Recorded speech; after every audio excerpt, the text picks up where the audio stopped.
চলে এলাম আরেকটি নতুন রেসিপি নিয়ে, ভেজিটেবল চিকেন নাগেট। চলুন রেসিপিটি দেখে নেওয়া যাক।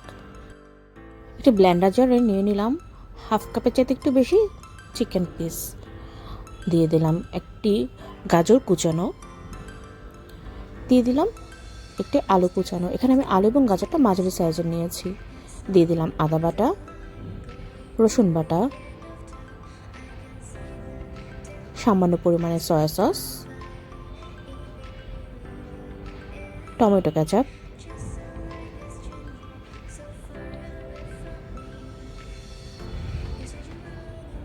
এবং ঝালের জন্য দিলাম শুকনো মরিচ গুঁড়া। চাইলে এখানে কাঁচা মরিচও ব্যবহার করতে পারেন। দিয়ে দিলাম একটু স্বাদ মতো লবণ। সব কিছু দিয়ে আমি এখন এটাকে ব্লেন্ড করে নিব। দেখুন ব্লেন্ড করা হয়ে গিয়েছে।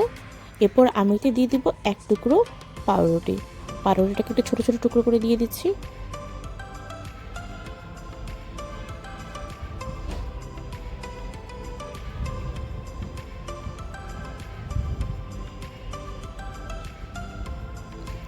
এবং এটাকে আবারও ব্লেন্ড করে নিব।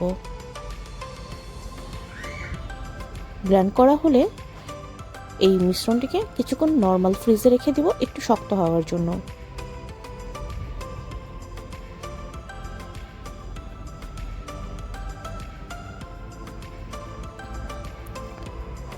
শক্ত হলে আমি এটাকে ফ্রিজ থেকে নামিয়ে বের করলাম। বের করে ছোট ছোট পরিমাণে নিয়ে আমি ব্রেড ক্রামের উপর এগুলোকে কোটিং করে নিব। এখানে আমি এক্সট্রা কোনো ফিলিং ইউজ করিনি, যেমন কর্নফ্লাওয়ার বা ডিম। জাস্ট ব্রেড ক্রাম লাগিয়ে নিলেই হচ্ছে।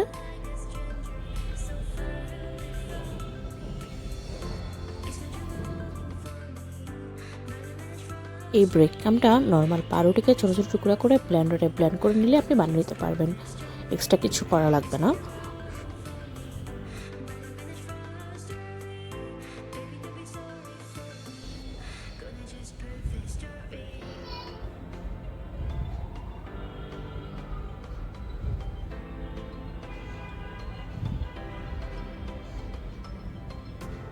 এখন একটি প্যানে আমি কিছু পরিমাণ তেল দিয়ে নিব।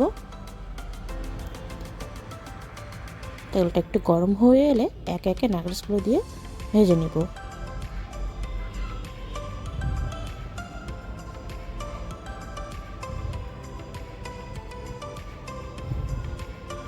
এপিটোপিট ভালো করে উল্টে পাল্টে ভেজে নিব।